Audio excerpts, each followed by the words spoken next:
परिभवग्नमभीष्टदोहम् तीर्थास्पदं शिवविरञ्चनुतं शरण्यम् भृत्यार्तिहन् प्रणतपालभगाब्धिपूतं वन्दे महापुरुष ते चरणारविंदम।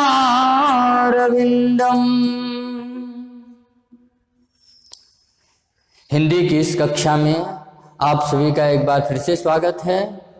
हिंदी पाठ्यक्रम के अंतर्गत हमने पिछली कक्षा में पढ़ा था शब्द विचार एवं उसके भेद। उसमें आप सभी को स्मरण होगा कि हमने पढ़ा था रचना के आधार पर शब्दों के भेद, जिस क्रम में यौगिक, रूढ़ व योग रूढ़, इन तीन प्रकार के शब्दों पर हमने चर्चा किया था। आज हमारे लिए मुख्य है यौगिक, क्योंकि आज का जो हमारा प्रकरण है उपसर्ग, प्रत्यय और समास, वो कहीं न कहीं यौगिक शब्दों के इर्द गिर्द ही घूमती है। तो आज हम जानेंगे कि यौगिक शब्द कैसे बनते हैं और इनमें उपसर्ग, प्रत्यय और समास का किस प्रकार से योगदान होता है। जैसा कि यौगिक शब्द के विषय में हमने पढ़ा था कि दो शब्दों के संयोग से बनने वाला शब्द ही यौगिक शब्द कहलाता है। तो यहाँ पर उपसर्ग, प्रत्यय और समास के माध्यम से भी हम दो शब्दों को जोड़ करके एक नए शब्द को बनाएंगे, जिस क्रम में हम सबसे पहले उपसर्ग को जानें। उपसर्ग किसे कहते हैं? उपसर्ग वह शब्दांश जो किसी मूल शब्द के साथ लग करके उसके अर्थ परिवर्तन या विशेषता लाने का कार्य करे, उसे हम उपसर्ग कहते हैं। उपसर्ग क्या होते हैं? एक शब्दांश होते हैं जिनका किन्हीं वाक्यों में स्वतंत्र रूप से प्रयोग नहीं किया जा सकता। ऐसे शब्दांशों को ही हम उपसर्ग के नाम से जानते हैं। ये हमेशा मूल शब्द के साथ लग करके उस शब्द के अर्थ में परिवर्तन लाते हैं या उस शब्द में विशेषता लाते हैं। ऐसे ही शब्दांश उपसर्ग कहे गए हैं। उपसर्ग के विषय में आज आप सभी जानते हैं कि हिंदी भाषा में केवल हिंदी के ही शब्द नहीं, वरन तत्सम, तद्भव सहित आगत शब्दों का भी अधिकाधिक प्रयोग किया जाता है। इन्हीं कारणों से हिंदी में उपसर्ग भी केवल हिंदी के ही नहीं होते हैं। हिंदी के साथ साथ संस्कृत के भी उपसर्ग समान मात्रा में, आगत शब्दों के भी उपसर्ग समान मात्रा में प्रयोग किया जाने लगा है। ऊपर जैसा कि आप देख सकते हैं कि हमने कुछ उपसर्ग लिखे हैं, दूर, दुस, नेर, निस, सु, कु। यहाँ पर सभी उपसर्गों की चर्चा करना संभव नहीं है, इसलिए मैंने कुछ उपसर्ग ऊपर लिख करके आपको उपसर्गों के विषय में बताने की चेष्टा की है। प्रत्येक उपसर्गों का अपना एक अर्थ होता है। इन्हीं कारणों से जब वह किसी मूल शब्द के साथ लगते हैं, मूल शब्द के आगे जब इन्हीं उपसर्गों का प्रयोग किया जाता है, तो इन उपसर्ग के अर्थ के आधार पर मूल शब्दों के अर्थ को हम जान पाते हैं। उपसर्ग के कारण ही मूल शब्द के अर्थ का हम निश्चय कर पाते हैं। अब जैसे दुर उपसर्ग है, दुर उपसर्ग का अर्थ होता है बुरा या कठिन। यहां पर हमने शब्द ले लिया दुर्गम, दुर्गम, दुर्लभ। अब यहां पे आप देख सकते हैं कि दुर्गम में दूर उपसर्ग और गम मूल शब्द है, ये तत्सम शब्द है। गम का अर्थ है जाना और दूर का अर्थ है कठिन। जहां पर जाना कठिन है उसे हम दुर्गम कहते हैं। जैसे आपने सुना होगा कि हमने दुर्गम पहाड़ियों की चढ़ाई की, अर्थात उन पहाड़ियों पर जाना आसान नहीं है, दुर्गम बन गया। अब दुर्गम में ही यदि हम सु उपसर्ग का प्रयोग कर दें, गम में ही सु उपसर्ग का प्रयोग कर दें तो ये बन जाएगा सुगम। सुगम का अर्थ क्या हो जाएगा? यहाँ पर सुगम का अर्थ होगा जहां पर जाना शोभन है, जहां पर जाना आसान है, वह सुगम हो जाएगा।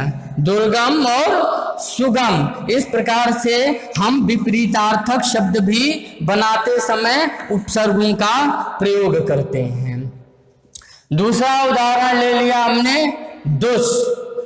दुष का हमने अर्थ लिखा है कठिन, इसका भी अर्थ कहीं कहीं बुरा दिया जाता है।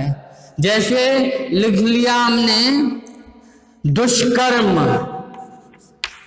दुष्कर्म का अर्थ होता है बुरा कार्य। इसी का विपरीतार्थक बनाना हो तो हम यहाँ पर लिख सकते हैं सुकर्म, अर्थात अच्छा कर्म।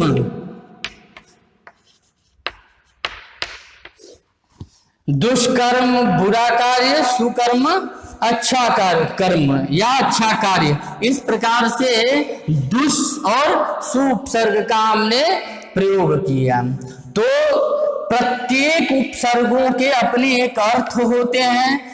यह जब किसी शब्द के साथ लगते हैं तो अपने अर्थ से ही उस मूल शब्द के अर्थ को ज्ञात कराते हैं।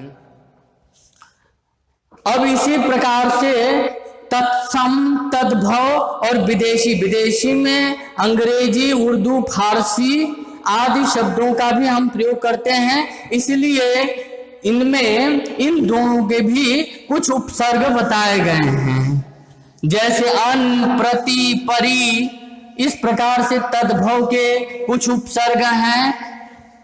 आगत में बे, ला, डिप्टी, अपर, इस प्रकार से अंग्रेजी, उर्दू, फारसी के भी कुछ उपसर्ग हैं।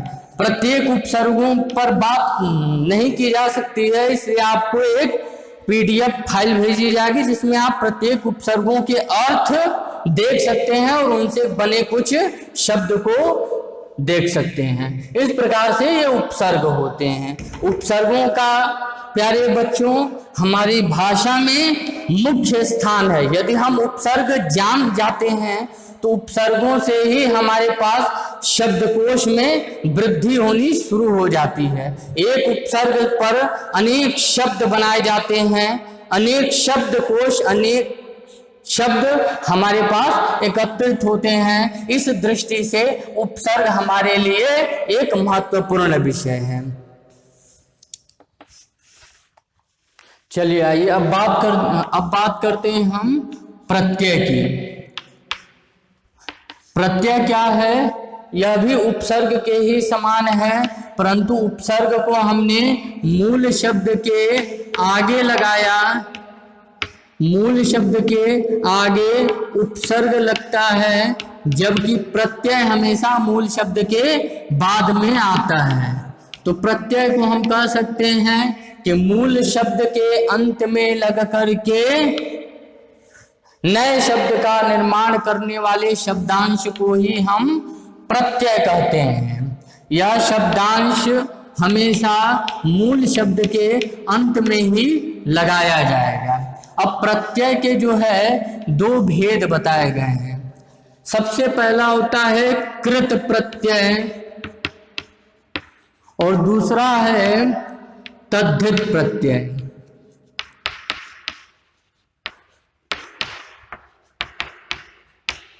कृत प्रत्यय में क्या होता है कि हमेशा धातु के साथ प्रत्यय लगाई जाती है, धातु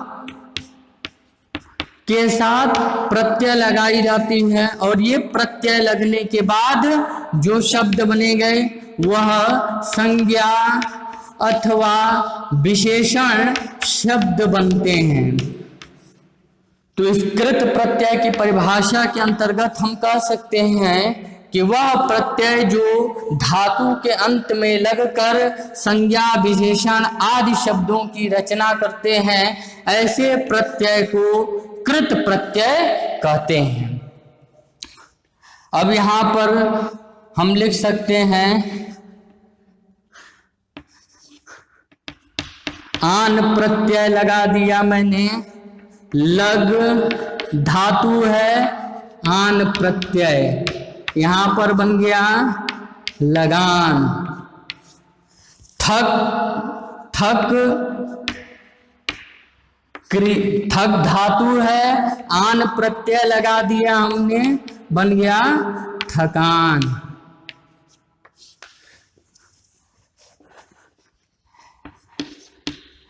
मिल आवट प्रत्यय लगा दिया हमने, बन गया मिलावट। इस प्रकार से धातुओं के अंत में लगने वाले प्रत्यय कृत प्रत्यय कहलाते हैं और यह प्रत्यय लगने के बाद जो शब्द बनेगा वह संज्ञा अथवा विशेषण शब्द बनेंगे।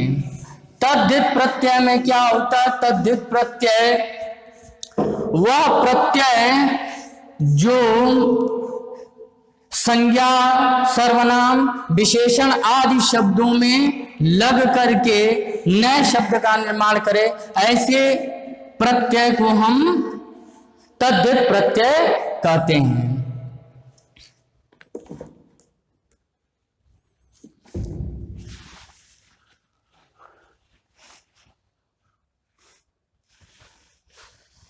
इसके अंतर्गत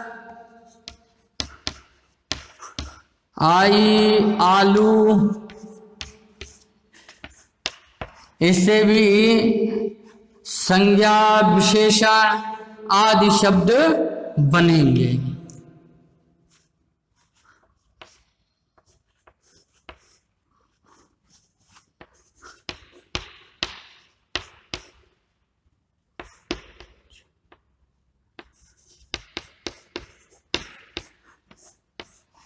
अच्छा विशेषण शब्द है और आई प्रत्यय है, बन जाएगा अच्छाई।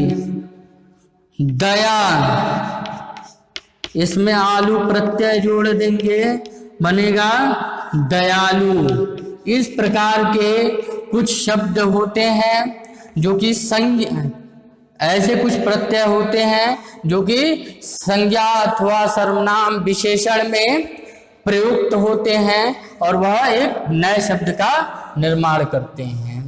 तो इस प्रकार से हम प्रत्यय को जाने। प्रत्यय हमेशा हमेशा मूल शब्द के अंत में ही लगते हैं और उपसर्ग हमेशा मूल शब्द के पूर्व में लगाए जाते हैं। आइए अब जानते हैं समास। जैसा कि हमने पहले ही बोला, यौगिक शब्द बनाने की प्रक्रिया में उपसर्ग, प्रत्यय और समास का अहम योगदान होता है, जिसमें हमने अभी तक सीखा उपसर्ग व प्रत्यय। अब हम सीखेंगे समास। सर्वप्रथम जाने समास किसे कहते हैं। दो या दो से अधिक शब्दों के मेल से जब हम एक नए शब्द का निर्माण करते हैं, ऐसे शब्द को हम समास कहते हैं, या ऐसे शब्द बनाने की प्रक्रिया को हम समास कहते हैं। समास में जाने कि प्रत्येक समास में दो पद होते हैं। जो पहला शब्द होगा उसे हम पूर्व पद के नाम से जानते हैं एवं दूसरी तरफ आए हुए पद को हम उत्तर पद के नाम से जानते हैं। समास विधि के द्वारा बनाए गए एक नए शब्द को हम समस्त पद के नाम से जानते हैं। समस्त पद हम उसे कहते हैं जो समास विधि से बनाए गए नए शब्द हैं। अब जैसे यहाँ पर हमने पूर्व पद डाल दिया नील और उत्तर पद में डाल दिया मैंने गगन। समास विधि से बनाया गया नया पद होगा नील गगन। यहाँ पर नील गगन शब्द जो है समस्त पद कहलाएगा। इस समस्त पद को अलग अलग करने की प्रक्रिया को हम नील, नीला, गगन, समस्त पद को अलग अलग करने की प्रक्रिया को हम समास विग्रह कहते हैं। समास विग्रह क्या है? समस्त पद को अलग अलग करने की प्रक्रिया। तो आपने जाना कि समास उसे कहते हैं जब दो या दो से अधिक शब्दों को मिला करके एक नए शब्द का निर्माण जिस विधि से की जाती है उस विधि को ही हम समास कहते हैं। समस्त पद में, समास में एक पूर्व पद है और एक उत्तर पद है। इन दोनों को मिला करके ही समस्त पद बनता है और समस्त पद को यदि हम अलग अलग करते हैं इस विधि को ही हम समास विग्रह कहते हैं। तो आइए जाने समास के भेद।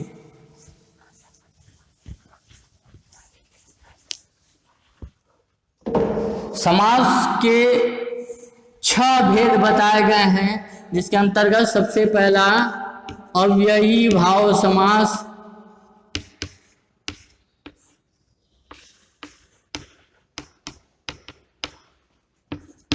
तत्पुरुष समास,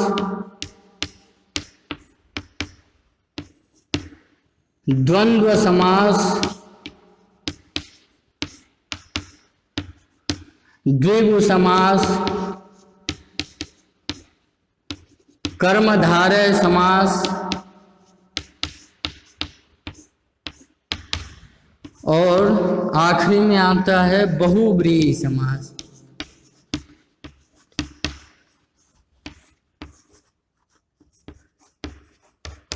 इस प्रकार से समास के 6 भेद हमने पढ़ा। अब यहाँ पर देखिए, सबसे पहले हम अव्ययी भाव समास को जानें। अव्ययी भाव समास वह समास है जिस समस्त पद में पूर्व पद अव्यय हो, पूर्व पद अव्यय हो एवं प्रधान पद हो और दूसरा उत्तर पद जो है मूल शब्द हो, उसके पहले अव्यय लगा हुआ हो और यह प्रधान पद हो। ऐसे समास को हम अव्ययी भाव समास कहते हैं। यथा, आ, प्रति, इस प्रकार से जहां भी अव्यय के साथ शब्द आएंगे ऐसे शब्दों को हम अव्ययी भाव समास के नाम से जानते हैं। जैसे यथा, यथा कर्म, इसका विग्रह करेंगे, अगर इसका पूर्व पद और उत्तर पद अलग करेंगे तो यथा पूर्व पद होगा और कर्म उत्तर पद होगा। ये पूर्व पद हो गया और कर्म उत्तर पद हो गया। और इसका जब हम विग्रह करेंगे तो इसका होगा कर्म के अनुसार, कर्म के अनुसार। इस प्रकार से आ का भी हम लिख सकते हैं आमरण, आमरण, आजीवन। ठीक है, आमरण में मरण होने तक, आजीवन, जब तक जीवन है। इस प्रकार से आ अव्यय के साथ या उपसर्ग के साथ जहां पर अव्यय का भाव है, यह अव्ययी भाव समास के नाम से जानते हैं। दूसरा है तत्पुरुष समास। तत्पुरुष समास क्या है? दो समस्त पदों में जब कारक के विभक्ति चिन्ह का लोप हो जाता है, ऐसे समास को हम तत्पुरुष समास के नाम से जानते हैं। जैसा कि आप में से कुछ लोग जानते होंगे, कारक के भेद, कर्ता से प्रारंभ हो करके संबोधन तक कारक के 8 भेद बताए गए हैं। यहाँ पर तत्पुरुष समास में हम कर्ता कारक के विभक्ति चिन्ह ने और संबोधन के हे, अरे, ऐ, भो आदि को छोड़ करके कर्म से प्रारंभ करके कर्म, करण, संप्रदान, अपादान, संबंध, अधिकरण, इन 6 कारक भेदों के विभक्ति चिन्ह को इस समास में हम ग्रहण करते हैं। कर्म का विभक्ति चिन्ह को,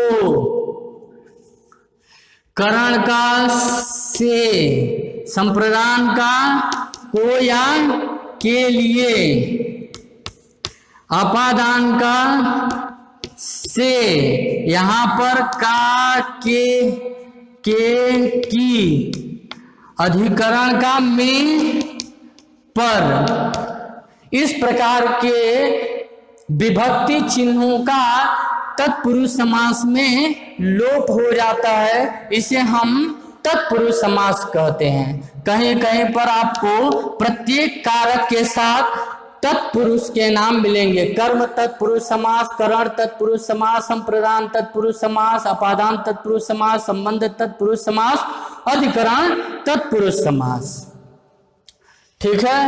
अब यहाँ पर कुछ उदाहरण के माध्यम से हम देखें, जैसे कि भोजनालय। अब भोजनालय शब्द में 2 पद हैं, भोजन और आलय। भोजन और आलय ये 2 अलग अलग पद हैं। भोजन पूर्व पद है और आलय उत्तर पद है। ठीक है। जब हम इसका विग्रह करेंगे तो विग्रह में होगा भोजन के लिए आलय, भोजन के लिए आलय। यहाँ पर आप देख सकते हैं भोजन और आलय के बीच में के लिए विभक्ति चिन्ह का प्रयोग हुआ है विग्रह करते समय। तो यहाँ पर संप्रदान कारक की विभक्ति चिन्ह है के लिए। तो इस प्रकार से अगर आप नाम देना चाहें तो इसे दे सकते हैं संप्रदान तत्पुरुष समास है ये।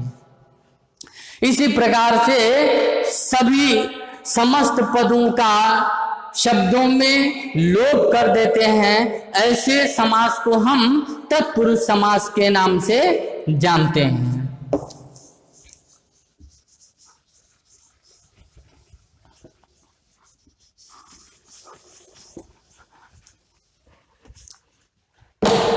द्वंद्व समास।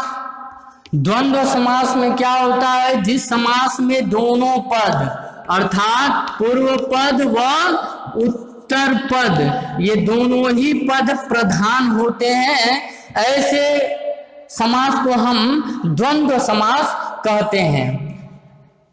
द्वंद्व समास में हमेशा योजक चिन्हों का प्रयोग दर्शाया जाता है। यह योजक या, एवं, और, तथा आदि का लोप करवाते हैं। जैसा कि हम लिख सकते हैं रात दिन, माता पिता,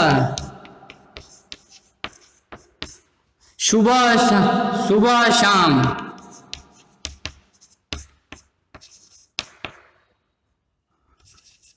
यहाँ पर रात और दिन, माता और पिता, सुबह और शाम, यहाँ पर और योजक का लोप हो जा रहा है। रात भी प्रधान पद है, दिन भी प्रधान पद है, माता भी प्रधान पद है, पिता भी प्रधान पद है, सुबह भी प्रधान पद है और शाम भी प्रधान पद है। ऐसे समास को हम द्वंद्व समास के नाम से जानते हैं, इसे हम द्वंद्व समास कहते हैं।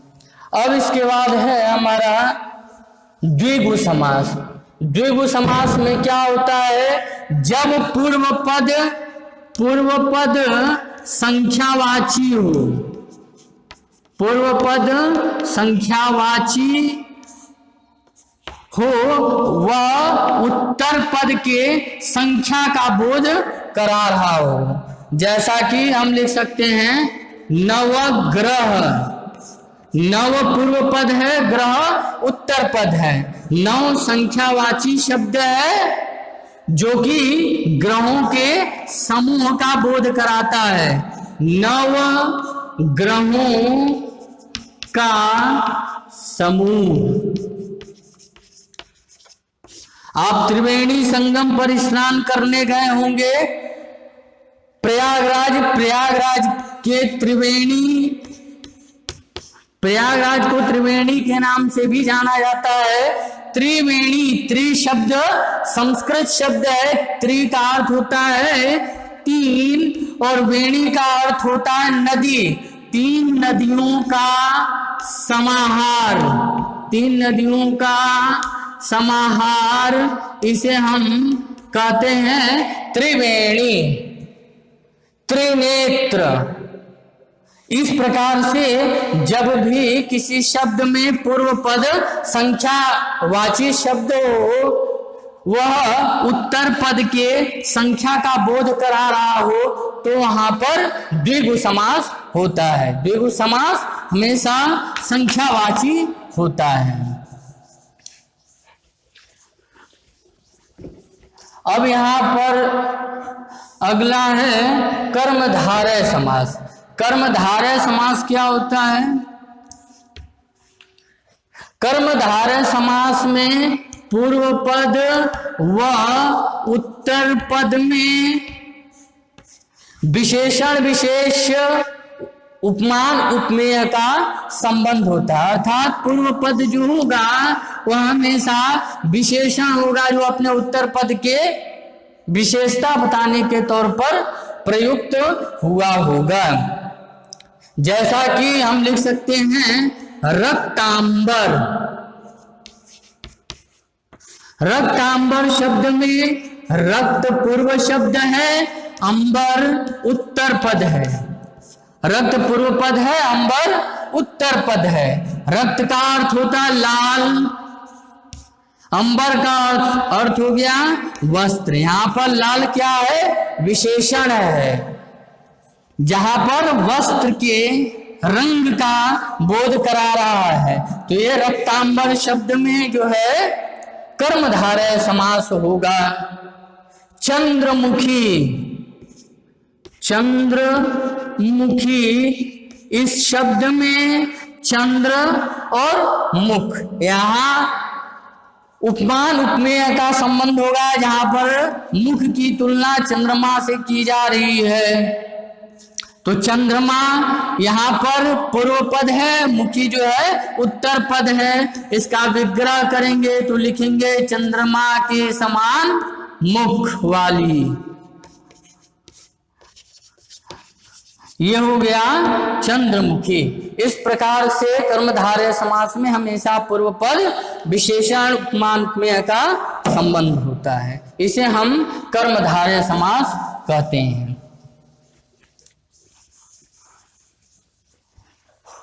और आखिरी में अब हम जानेंगे बहुव्रीहि समास। बहुव्रीहि समास में होता है कि न तो पूर्व पद प्रधान होता है, न तो उत्तर पद प्रधान होता है, बल्कि ये दोनों ही पद मिलकर के किसी तीसरे अर्थ को देते हैं। ऐसे ही समास को हम बहुव्रीहि समास कहते हैं। जैसा कि हमने पहले पढ़ा था योग रूढ़ शब्द में कि वह यौगिक शब्द तो होते हैं, दो शब्दों से मिलकर के बने हुए शब्द तो होते हैं, परंतु वह हमेशा किसी तीसरे का बोध कराते हैं। ऐसे समास में हम बहुव्रीहि समास जानते हैं। दशानन, यहाँ पर दशानन क्या है कि इसका होगा 10 सिर का समूह। 10 सिर का समूह जो है ये दशानन है, मगर यहाँ पर दशानन शब्द जो है रावण के लिए प्रयुक्त हुआ है। तो यहाँ पर हम विग्रह करेंगे 10 शीश हैं जिसके, 10 शीश हैं जिसके, अर्थात रावण, अर्थात रावण। यह हमारा होगा बहुव्रीहि समास, जहां पर यह पूर्व पद और उत्तर पद दोनों मिल करके अपने मूल अर्थ को न दे करके किसी तीसरे अर्थ को देते हैं। ऐसे समास को हम बहुव्रीहि समास के नाम से जानते हैं। एक और उदाहरण देख लीजिए, चतुरानन। यहां पर चतुर का अर्थ होता है 4 और आनन का अर्थ होता है, आनन का अर्थ होता है शीश। ठीक है, यहां पर चतुरानन का विग्रह करेंगे, लिखेंगे 4 शीश हैं जिसके, शीश हैं जिसके, अर्थात कौन? ब्रह्मा। ब्रह्मा जी के 4 शीश हैं, ब्रह्मा जी को ही चतुरानन के नाम से जाना जाता है। तो यहाँ पर चतुरानन शब्द अपने मूल अर्थ को न दे करके ब्रह्मा जी बता रहा है। इस प्रकार से ये चतुरानन शब्द भी बहुव्रीहि समास होगा। इस प्रकार से हमने समास के भेद पढ़े। अव्ययी भाव समास, तत्पुरुष समास, द्वंद्व, द्विगु, कर्मधारय, बहुव्रीहि समास। अब इसके बाद समास से संबंधित कुछ अन्य बातों को भी जानते हैं।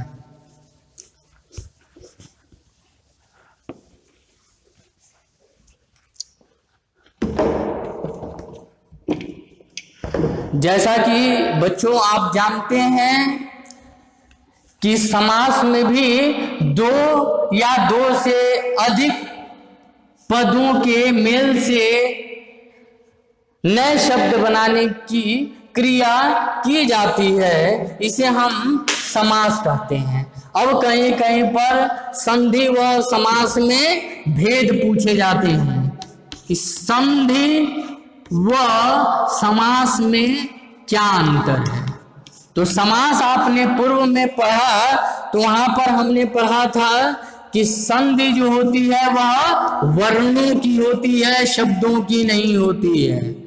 यहाँ पर वर्णों का मेल होता है, न कि शब्दों का। समास में शब्दों का मेल होता है, न कि वर्णों का। तो इस प्रकार से इन दोनों में अंतर कुछ इस प्रकार है कि संधि में वर्णों का मेल होता है और समास में शब्दों का मेल होता है। उदाहरण के लिए लिख सकते हैं आप, सुर जोड़ इंद्र। यहाँ पर सुर और इंद्र शब्द, यहाँ पर जब हम संधि करेंगे तो यहाँ पर शब्द बनेगा सुरेंद्र। और यहाँ पर अभी समास का आपने उदाहरण देख ही लिया, जैसे कार्यशाला। यहाँ पर कार्य और शाला 2 शब्दों का मेल हो रहा है। जहां पर विग्रह करते हैं हम तो लिखते हैं कार्य के लिए शाला। तो इस प्रकार से संदेह और समास में अंतर बताया गया है।